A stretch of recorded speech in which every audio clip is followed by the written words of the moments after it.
the king. Long live the king.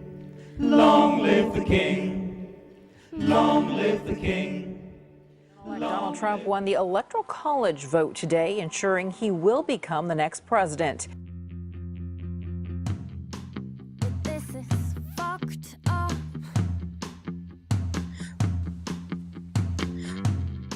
Yeah, this is fucked up. This is fucked up.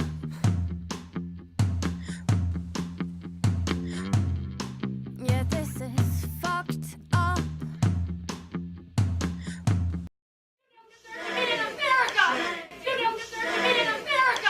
Smiling but candid about the forces he saw conspiring against his wife. I watched her battle through that bogus email deal. She fought through everything, and she prevailed against it all. But you know, then at the end we had the Russians and the FBI deal, but she couldn't prevail against that. But she did everything else, and still won by 2.8 million votes. I never appreciated it until now, how genius it was, what they had in mind. Trump's top advisors are still tearing into the notion that Russian hackers tipped the balance in the election. The entire nonsense about the electors trying to use the Russian hacking issue to change the election results is really unfortunate. I think that actually undermines our democracy more than any other conversation that we're having. But even a fellow Republican, Senator John McCain, said Moscow's interference is a troubling sign of the times. This is the sign of a possible unraveling of the world order that was established after World War II, which has made one of the most peaceful periods in the history of the world. But this is fucked up. You know I've got to talk about Trump. Come on.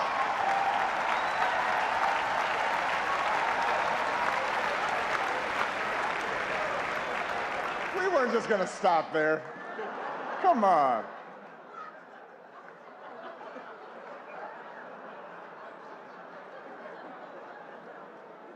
Although I am a little hurt that he's not here tonight. We had so much fun the last time.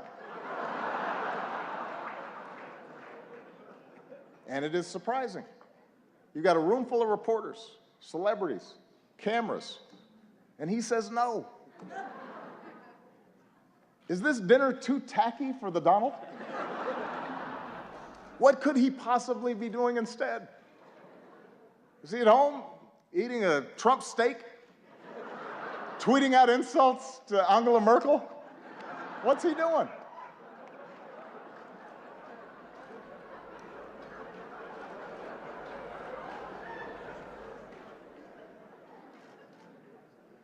The Republican establishment is incredulous that he's their most likely nominee. Incredulous, shocking. They say Donald lacks the foreign policy experience to be president. But in fairness, he has spent years meeting with leaders from around the world. Miss Sweden, Miss Argentina, Miss Azerbaijan.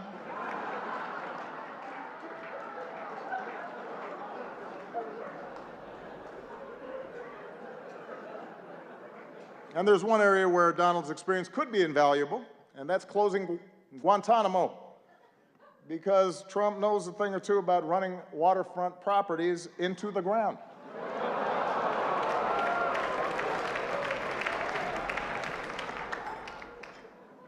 All right, that's probably enough. I mean, I've got more material. No. I don't want to spend too much time on the Donald. Following your lead, I want to show some restraint. Because I think we can all agree that from the start, he's gotten the appropriate amount of coverage, befitting the seriousness of his candidacy. I hope y'all are proud of yourselves. The guy wanted to give his hotel business a boost, and now we're praying that Cleveland makes it through July.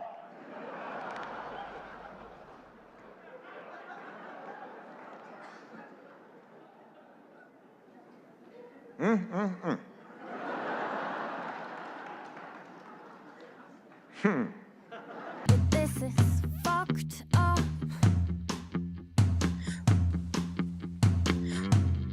I have never seen in my lifetime or in modern political history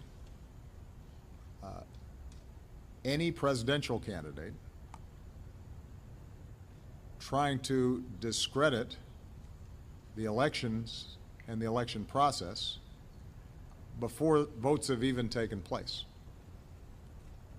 It's unprecedented. It happens to be based on no facts.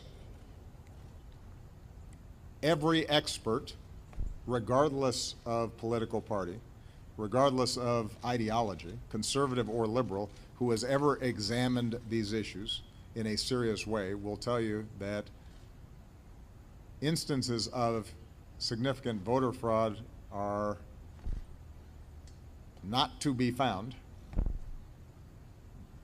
that, keep in mind, elections are run by state and local officials, which means that there are places like Florida, for example, where you've got a Republican governor who's a Republican appointees are going to be running and monitoring a whole bunch of these election sites. The notion that somehow if Mr. Trump loses Florida, it's because of those people that you have to watch out for, that is both irresponsible and, by the way, doesn't really show the kind of leadership and toughness that you'd want out of a president. If you start whining before the game's even over, if whenever things are going badly for you and you lose, you start blaming somebody else, then you don't have what it takes to be in this job. Because there are a lot of times when things don't go our way or my way. That's okay. You fight through it. You work through it. You try to accomplish your goals. But the larger point that I want to emphasize here is that there is no serious person out there who would suggest somehow that you could even rig America's elections, in part because they're so decentralized and the numbers of votes involved. There's no evidence that that has happened in the past or that there are instances in which that will happen this time. And so I'd advise Mr. Trump to stop whining and go try to make his case to get votes.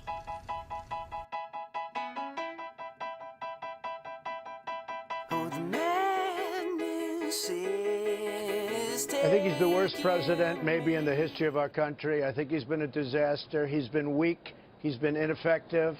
You look at this so-called recovery, it's setting record lows. It's, I guess, not since 1949 has there been anything like it. You look at home ownership. Look at what happened as an example. He talks about Ukraine. I believe I know far more about foreign policy than he knows. Look at Ukraine. He talks about Ukraine. Well, you know how tough he is, right? How tough he is with Russia. In the meantime, they took over Crimea. And I understood that. And most papers covered what I said accurately. Some didn't because the press is so dishonest. But Crimea, I mean, the Russians took it over under Obama's very powerful leadership. And, you know, he talks about me with Russia. Wouldn't it be a wonderful thing, frankly, if we actually got along with Russia and worked out some kind of a deal where we go in and knock the hell out of ISIS along with NATO and along with countries that are in the area? Wouldn't that be wonderful as opposed to fighting? But Crimea was taken over, and you know this better than anybody because you were covering it a couple of years ago. It was taken over during Obama's regime, big, tough president. So, look, I think he's one of the worst presidents, maybe the worst that we've ever had in the history of our country. I mean, the Muslim thing, not allowing any Muslims into the United States. On a temporary basis, look at them starting to clap. Wow. One person was starting. Sorry, there's one conservative. Yeah. But you probably knew that was going to get some controversy. I did. But, you know, there's something happening. And we're talking about on a short-term basis, temporary. But, Jimmy, there's something happening out there. There's hatred. You look at what's going on. Look at Paris and look at look what happened in Los Angeles just recently. And, I mean, look at the World Trade Center. People flying airplanes into the World Trade Center, into the Pentagon. We've got to figure out what's going on. We don't know in this country. We don't know. And we're not getting any help because other people know that these people are about to do something and they never get reported to our police. They never get reported. So we say we have to figure it out, whether it's that or illegal immigration. And I think it's one of the reasons. I mean, we just came out with a poll, 42% of the people, and you know, this was 15, 16 people, 42% of the people are in favor of me. I mean, some people don't agree with you as Well, well, that's but true. but you. Obama will go down as perhaps the worst president in the history of the United States! Exclamation point at real Donald Trump. Well, at real Donald Trump, at least I will go down as a president. Robert, what's a major problem in the world today? It's a word that I learned from you, actually. Called for a ban on Muslims, and significant segments of the population in America agree. Intrigued is an interesting way of putting it. Struck. Well, what was their reaction? That's one of my 5 questions. But the point is, Ron, let's stick to 2. The point is, in the past, you've explained that as anger, resentment, insecurity, economic insecurity. And the question is, how much responsibility do you accept for that reservoir of feeling in the country that's propelling that sort of candidate? And a couple of weeks ago, you told Matt Lauer that Donald Trump would not win the presidency. Do you now think that he will not win the nomination as well? And what about Rubio and what about Cruz? I'll leave it to you to speculate on how this whole race is going to go. I continue to believe Mr. Trump will not be president. And the reason is because I have a lot of faith in the American people. And I think they recognize that being president is a serious job. It's not hosting a talk show or a reality show. It's not promotion. It's not marketing. It's hard. And a lot of people count on us getting it right. And it's not a matter of pandering and doing whatever will get you in the news on a given day. And sometimes it requires you making hard decisions even when people don't like it. And doing things that are unpopular. And standing up for people who are vulnerable but don't have some powerful political constituency. And it requires being able to work with leaders around the world in a way that reflects the importance of the office and gives people confidence that you know the facts and you know their names and you know where they are on a map and you know something about their history and you're not just going to play to the crowd back home because they have their own crowds back home, and you're trying to solve problems. And so, yeah, during primaries, people vent, and they express themselves, and it seems like entertainment, and oftentimes it's reported just like entertainment. But as you get closer, reality has a way of intruding. And these are the folks who I have faith in, because they ultimately are going to say, whoever's standing where I'm standing right now has the nuclear codes with them and can order 21-year-olds into a firefight and have to make sure that the banking system doesn't collapse and is often responsible for not just the United States of America, but 20 other countries that are having big problems or are falling apart and are going to be looking for us to do something. And the American people are pretty sensible. And I think they'll make a sensible choice in the end. This is fucked up. Yeah, this is fucked and years. up. My hope is that those impulses ultimately win out. But it's a little too early to start making judgments on that. Your views about qualifications, has that changed after meeting with them? You know, I think that he successfully mobilized a big chunk of the country to vote for him, and he's going to win. He has won. He's going to be the next president. And regardless of what experience or assumptions he brought to the office, this office has a way of waking you up. And those aspects of his positions or predispositions that don't match up with reality, he will find shaken up pretty quick, because reality has a way of asserting itself. And some of his gifts that obviously allowed him to execute one of the biggest political upsets in history, those are ones that hopefully he will put to good use on behalf of all the American people. What choice do you think the American people made last week? And is there still a chance for what you called a course correction before Europeans make some of their choices?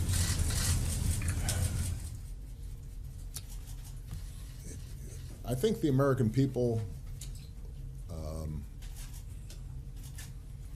recognize that the world has shrunk, that it's interconnected, that you're not going to put that genie back in the bottle.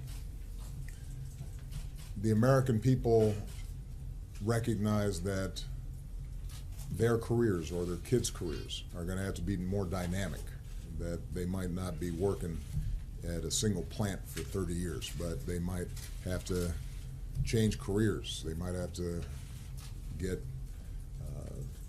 more education. They might have to retool or retrain. And I think the American people are game for that. They want to make sure that the rules of the game are fair. And what that means is that if you look at surveys around Americans' attitudes on trade, the majority of the American people still support trade,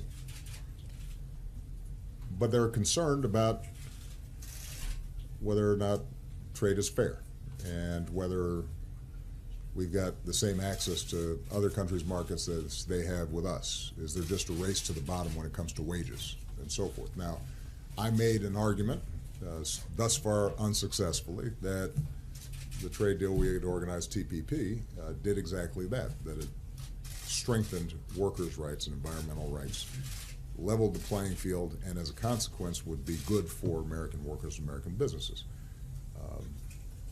But that's a complex argument to make when people remember plants closing and jobs being offshore.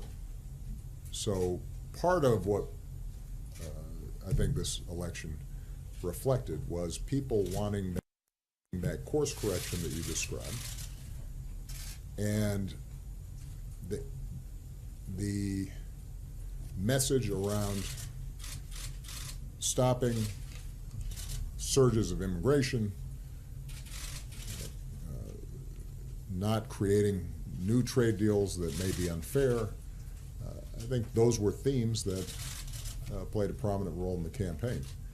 As we now shift to governing, my argument is that we do need to make sure that we have an orderly, lawful immigration process, but that if it is orderly and lawful, immigration is good for our economy. It keeps this country young, it keeps it dynamic. We have entrepreneurs and strivers who come here and are willing to take risks, and that's part of the reason why America historically has been successful. It's part of the reason why our economy is stronger and better positioned than most of our other competitors, is because we got a younger population that's more dynamic. When it comes to trade, I think, when you're governing, it'll become increasingly apparent that if you were to just eliminate trade deals with Mexico, for example. Well, you've got a global supply chain. The parts that are allowing auto plants that were about to shut down to now employ double shifts is because they're bringing in some of those parts to assemble out of Mexico.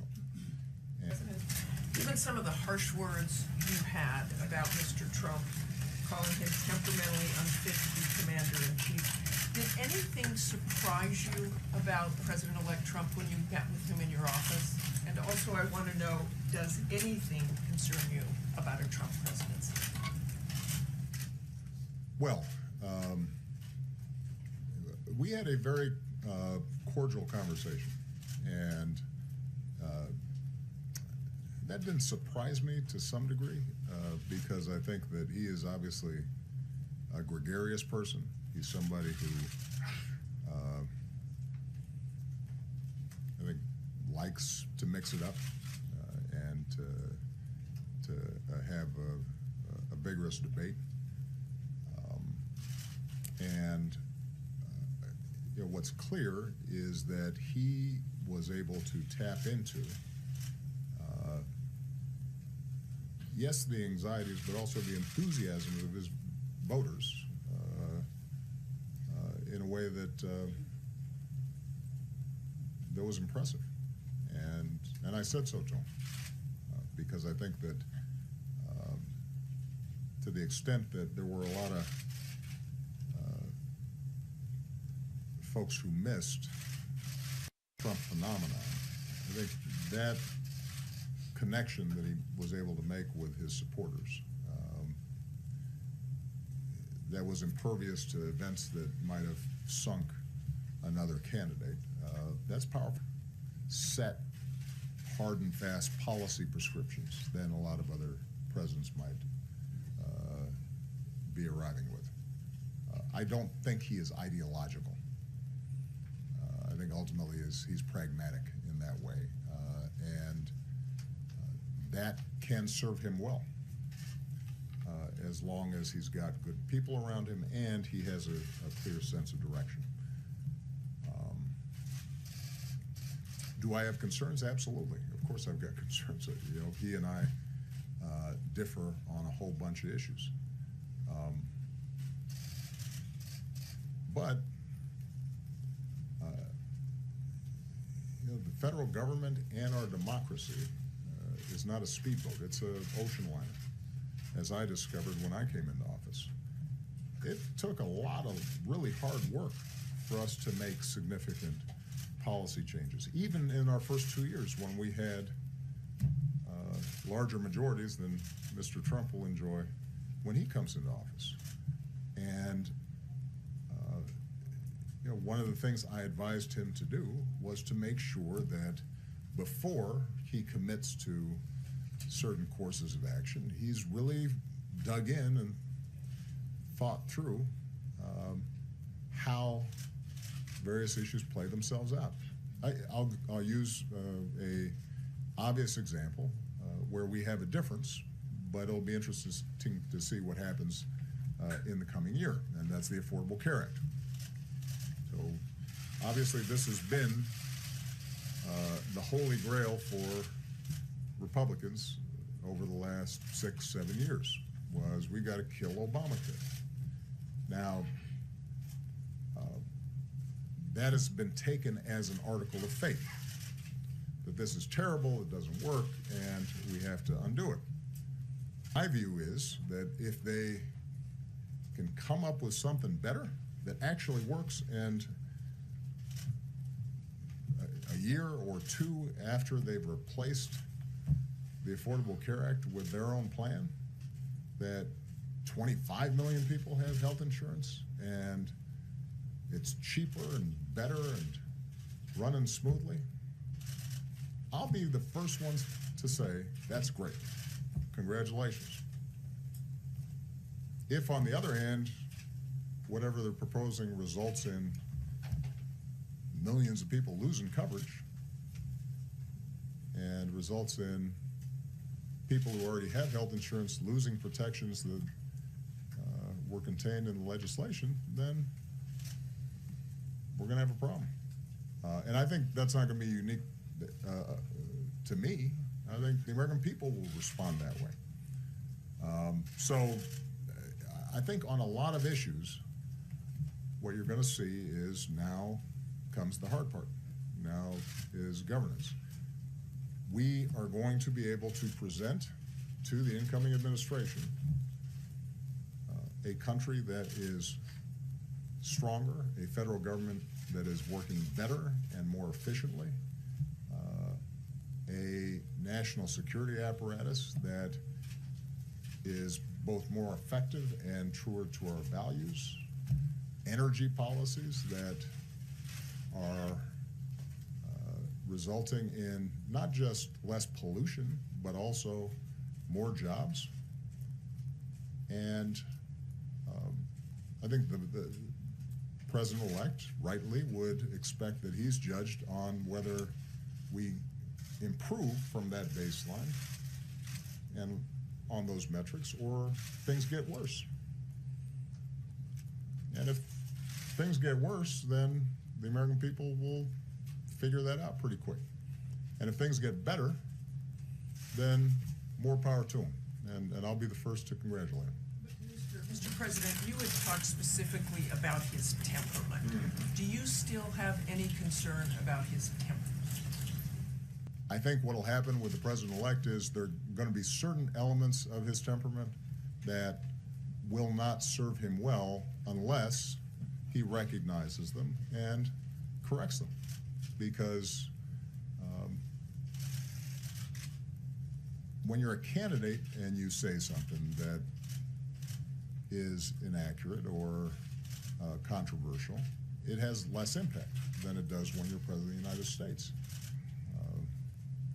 Everybody around the world's paying attention. Markets move. National security issues require a level of precision in order to make sure that you don't make mistakes. And I think he recognizes that this is different. And so do the American people. President-elect Trump threatened to unravel the Iran nuclear deal, which your administration worked very hard to achieve. What would your concern if he alters part of it? And what will your advice be, considering that he said he's open to your advice? And on Syria, sir, the Syrian regime now is threatening Aleppo with massive onslaught. You talked passionately a few years back about Benghazi, and you warned against the killing of civilians there. Many people criticize your administration for the shortcoming in the Syria policy. Are you willing to let Aleppo fall under your watch? And how do you react to President-elect Trump's statement that you won't support the Syrian opposition? Thank you. Iran is a good example of the gap, I think, between some of the rhetoric in this town, not unique to the president-elect, and the reality. I think there was a really robust debate about the merits of the Iran deal before it was completed. And I actually was pretty proud of how our democracy processed that. It was a serious debate. I think people of goodwill were on both sides of the issue. Ultimately, we were able to persuade members of Congress and the public, at least enough of them, to support it. At the time, the main argument against it was Iran wouldn't abide by the deal, that they would cheat. We now have over a year of evidence that they have abided by the agreement. That's not just my opinion. It's not just people in my administration. That's the opinion of Israeli military and intelligence officers who are part of a government that vehemently opposed the deal. So my suspicion is that when the president-elect comes in and he's consulting with his Republican colleagues on the Hill, that they will look at the facts. Because to unravel a deal that's working and preventing Iran from pursuing a nuclear weapon would be hard to explain, particularly if the alternative were to have them freed from any obligations and go ahead and pursue a weapon. And keep in mind, this is not just an international agreement between us and the Iranians. This is between the P5+1, other countries, some of our closest allies. And for us to pull out would then require us to start sanctioning those other countries in Europe or China or Russia that were still abiding by the deal because, from their perspective, Iran had done what it was supposed to do. So it becomes more difficult, I think, to undo something that's working than undo something that isn't working. And when you're not responsible for it, I think you can call it a terrible deal. When you are responsible for the deal and preventing Iran from getting a nuclear weapon, you're more likely to look at the facts. That is going to be true in other circumstances. But keep in mind that it's not just a matter of what I'm willing to do. You know, one of the things you discover about being president is that there are all these rules and norms and laws, and you got to pay attention to them. And the people who work for you are also subject to those rules and norms. And that's a piece of advice that I gave to the incoming president.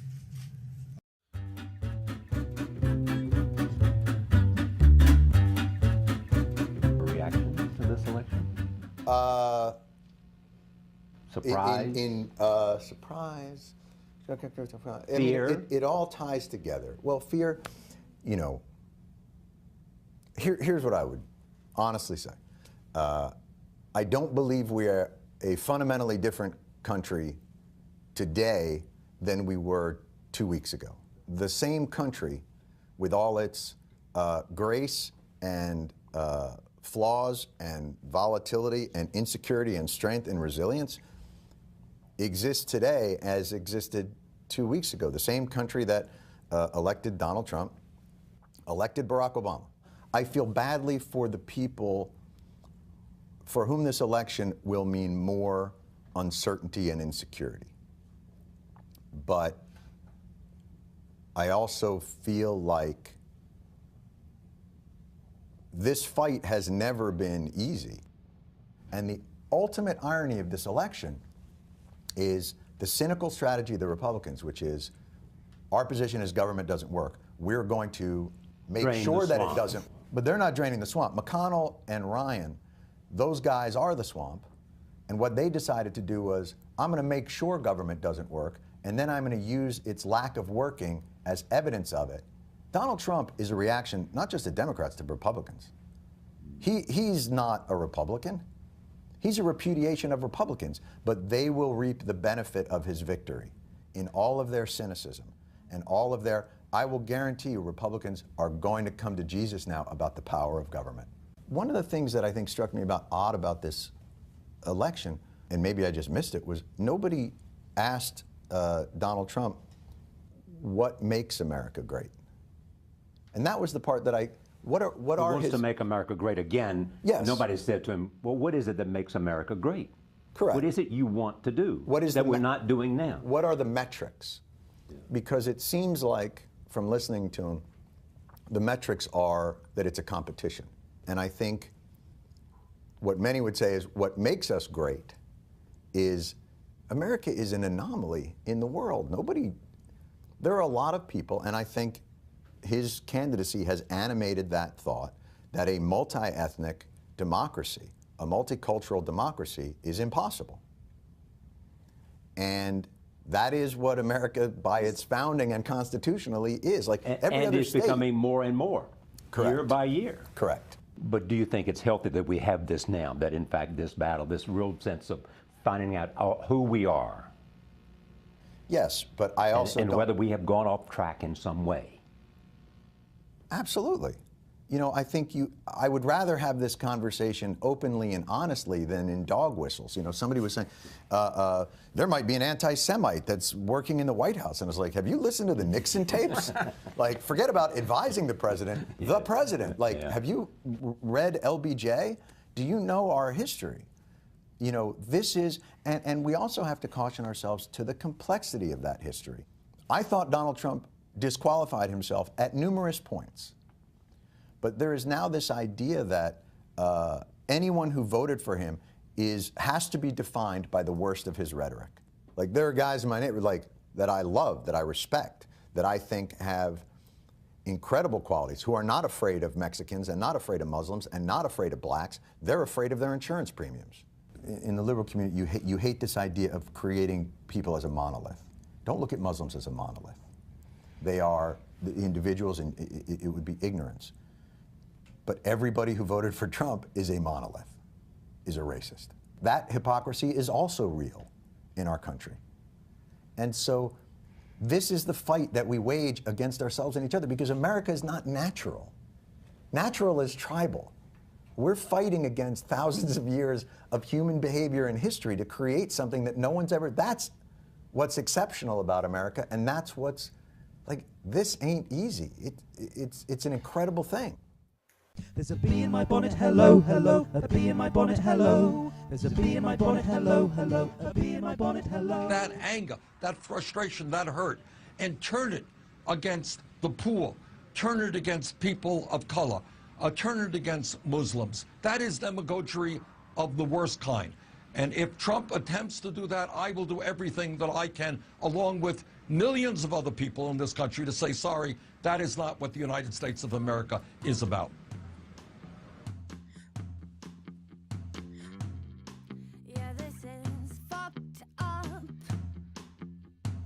We talked about some of the organizational issues in setting up the White House. We talked about foreign policy. We talked about domestic policy.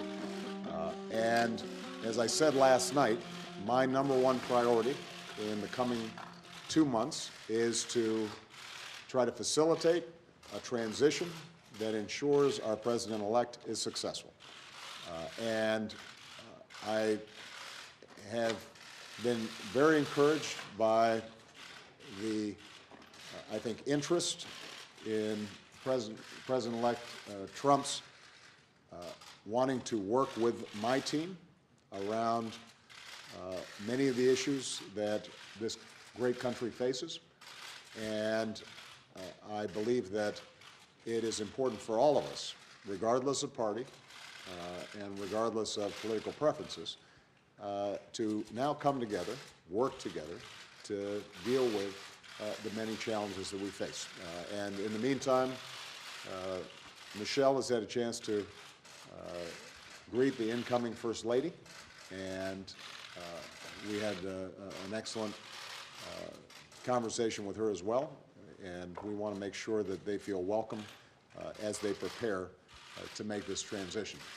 And most of all, I want to emphasize to you, Ms. President-elect, that we now are going to want to do everything we can to help you succeed, because if you succeed, then the country succeeds. Please. Sorry. Well, thank you very much, President Obama. This was a meeting that was going to last for maybe 10 or 15 minutes, and we were just going to get to know each other. We had never met each other. I have great respect. The meeting lasted for almost an hour and a half, and it could have, as far as I'm concerned, it could have gone on for a lot longer. We really, we discussed a lot of different situations, some wonderful and some difficulties. I very much look forward to dealing with the president in the future, including counsel. He explained some of the difficulties, some of the high-flying assets, and some of the really great things that have been achieved. So, Mr. President, it was a great honor being with you, and I look forward to being with you many, many more times in the future. Joke about Donald Trump, but I do think that part of the reason you've seen Michelle passionate in this election is not just because we think Hillary's going to be a great president, but it's also because there is something qualitatively different about the way Trump has operated in the political sphere. Look, I ran against John McCain. I ran against Mitt Romney. If they had won, then I wouldn't worry about the general course of this country.